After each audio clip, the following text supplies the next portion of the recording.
2026년도 새해가 되었습니다. 오늘이 1월 4일이죠. 벌써 3일이 지났어요. 4일째죠. 시간이 정말 빠릅니다. 1월을 영어로 제뉴얼이라고 하죠. 이 제뉴얼이는 라틴어 야누스라는 말에서 나왔습니다. 두 개의 얼굴을 가진 야누스. 그래서 한쪽은 과거를 보고 한쪽은 미래를 보고 있습니다. 야누스라는 말은 문이라는 뜻에서 나왔는데요. 그래서 과거와 미래 사이에 선 시간의 문을 여는 달이다. 그래서 제뉴얼이 1월이라고 한다고 합니다. 우리가 믿는 하나님은 어떤 분이시죠? 요한계시록 1장 우리 8절 같이 한번 읽어볼까요? 주 하나님이 이르시되 나는 알파와 오메가라 이제도 있고 전에도 있었고 장차 올 자요 전능한 자라 하시더라. 우리가 믿는 하나님은 과거와 또 현재, 미래에 동시에 주관하시는 하나님이라고 성경은 말씀하고 있는 거죠. 우리 신앙은요, 시간을 창조하신 하나님을 믿는 것입니다. 새 시간의 문이 열렸습니다. 지나간 실패와 아픔은 우리 십자가 앞에 내려놓았으면 좋겠어요. 그리고 다가올 시간은 주님의 손에 맡겨드립시다. 오늘 말씀 첫 번째, 창조의 하나님. 이분은 질서와 정돈의 하나님이십니다. 창세기 1장 2절 우리 한 소리가 한번 읽어줄 수 있니? 흑암이 혼돈하고 공허하며 흑암이 깊음 위에 있고 하나님의 영은 수면 위에 운행하시니라. 네. 태초에 어떤 모습이었는지를 보여주죠. 땅이 혼돈하고 공허하고 흑암이 깊음 위에 있다. 즉 태초에 이 땅은 정돈되지 않고 혼란스러웠습니다. 혼돈스러웠습니다. 무질서합니다. 흑암으로 가득합니다. 그런데 3일 동안 어떻게 돼요? 빛과 하늘과 땅을 만드셨어요. 질서 있는 공간으로 만드셨어요. 어둠과 혼돈을 정돈하셨어요. 질서를 잡으셨어요. 그렇습니다. 하나님은 질서와 정돈의 하나님이십니다. 하나님이 내 안에 계셔서 하나님과 함께하는 사람들은 질서와 정돈의 삶을 자연스럽게 따라갈 줄 믿습니다. 마치 자석이 그 쇳가루들을 끌어당기듯이 우리가 하나님께 끌려 자연스럽게 하나님을 닮아가게 되는 것입니다. 자유롭지만 혼란스럽거나 산만하지 않고 그 안에 규칙적인 루틴과 절제가 있습니다. 그리고 자신이 있어야 할 자리를 분명히 압니다. 혹이라도 내 자신의 삶이 해야 할 일들이 많아서 또 어떤 것들은 엄두가 나지 않아서 생각만 많고 삶이 복잡하고 질서 없이 혼란스러운 자리에 있습니까? 때론 불안한 상태에 있습니까? 그리고 새로운 변화를 원합니까? 그렇다면 창조주 하나님을 모셔드립시다. 그분의 도움을 간청합시다. 하나님이 역사하시면 새로운 변화의 시작이 될 것입니다. 질서와 정돈의 하나님이 우리의 삶을 만지시면 우리의 삶이 달라질 줄 믿습니다. 창조의 말씀으로 나를 찾아오신 하나님, 그 시간이 성경을 묵상하는 시간이 되고 창조 하나님과 대면하는 시간이 기도의 시간이 되는 거죠. 따라서 매일의 삶 속에 성경을 묵상하고 기도하는 것은 창조 하나님을 만나는 시간과 공간이 되는 것입니다. 그 시간이 우리의 삶을 변화시키시고 질서와 정돈을 가져다 줍니다. 내 힘으로 해결할 수 없는 답답하고 답이 없는 상황 속에서도 오늘 또 일하시는 창조의 하나님을 경험하게 되는 것입니다.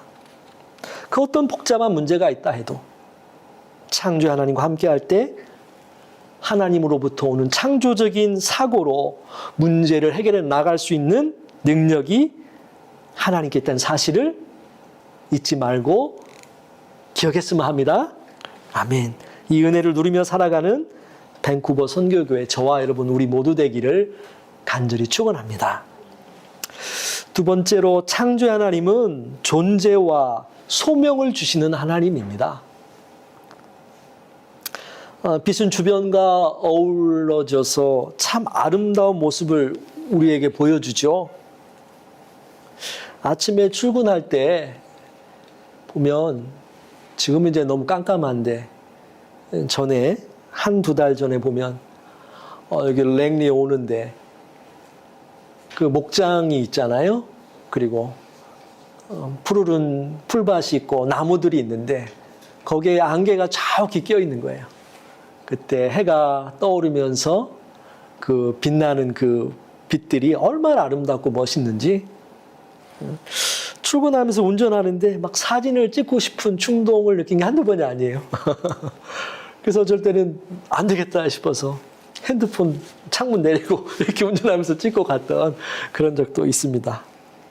또 해질녘의 노을은 또 얼마나 아름다워요. 때론 이문세 씨가 떠오르는 붉게 물든 노을. 또 때론 또랗게 빛나며 점점 녹아서 사라지는 아름다움. 그것은 정말로 말로 다 표현할 수 없죠. 근데 이 빛을 만드신 분이 누구시라고요? 하나님이시다. 우리의 하나님이시다. 빛이 있으라 했더니 이 빛이 생겼습니다. 창조 하나님이 무에서 유를 만드셨습니다.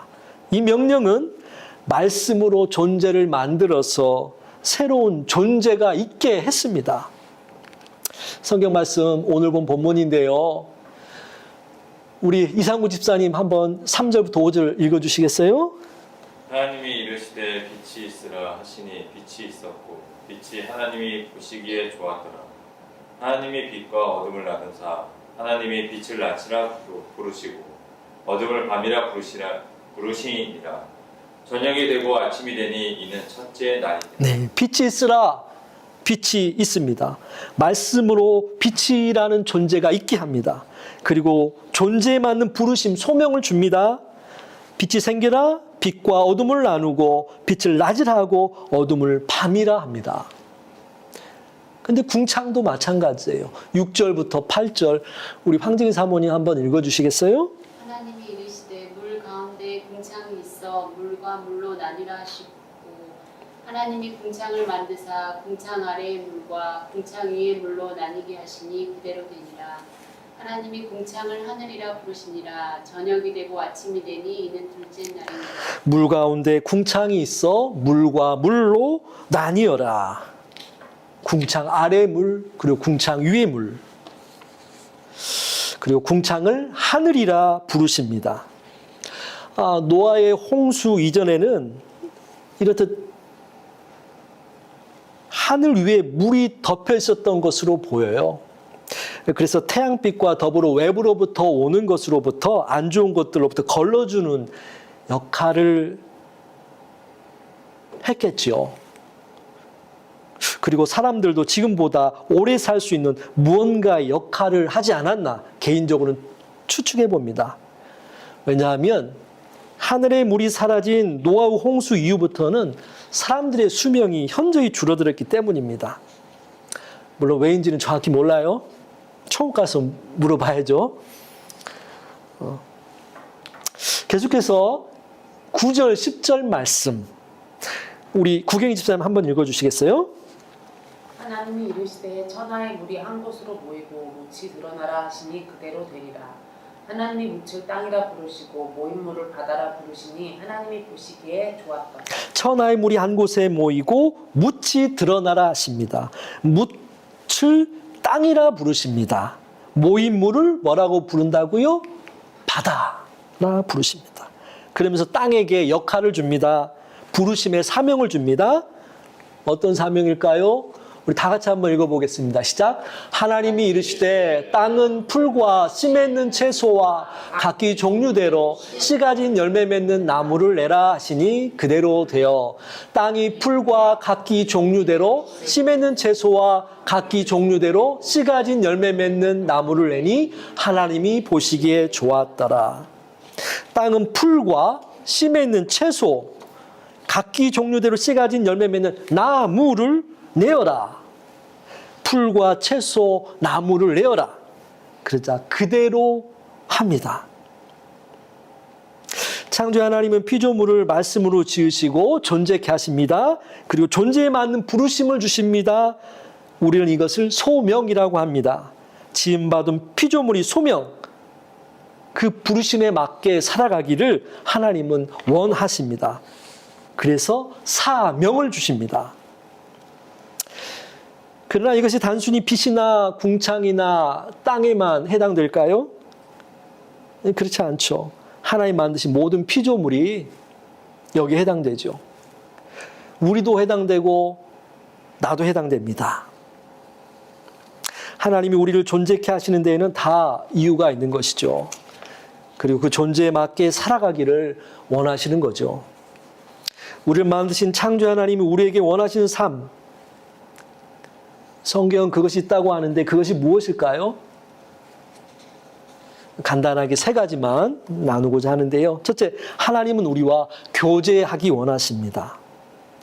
하나님은 처음부터 인간을 관계적 존재로 창조하셨어요.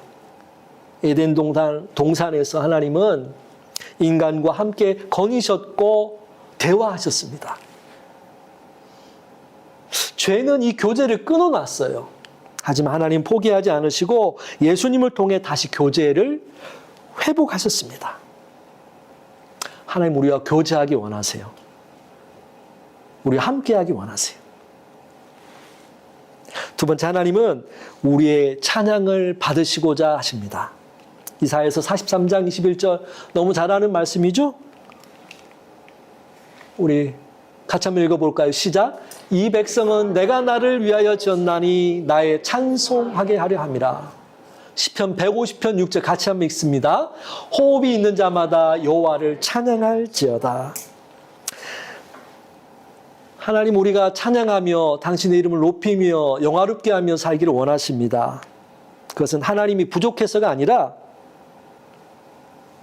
찬양은 하나님을 영화롭게 할 뿐 아니라 우리의 존재의 방향을 바로 세우는 행위이기 때문입니다. 또 찬양은 하나님이 누구신지 고백하는 것이고 내가 누구인지를 회복하는 것입니다.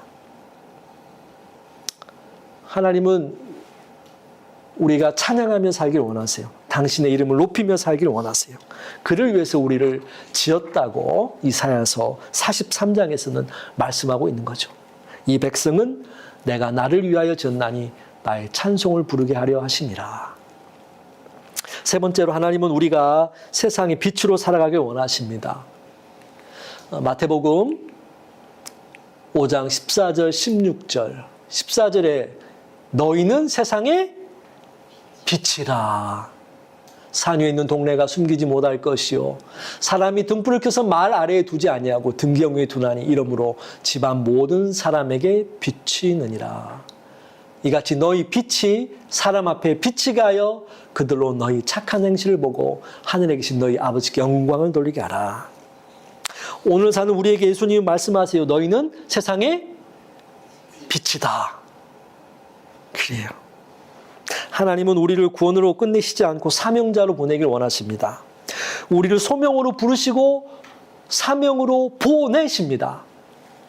하나님과 교제하며 하나님을 찬양하며 어둠을 밝히는 빛같이 우리를 세상의 빛으로 부르신 주님, 이것이 우리의 존재 이유입니다.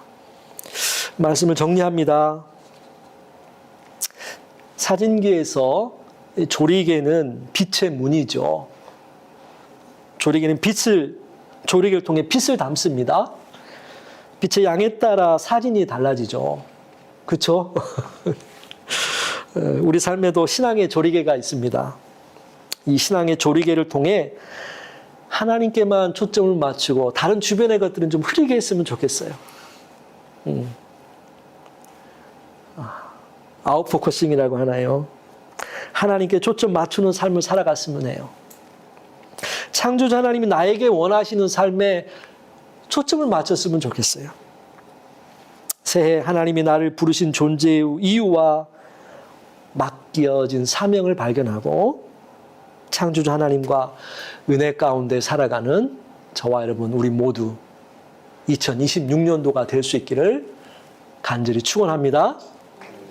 저는 기도하겠습니다.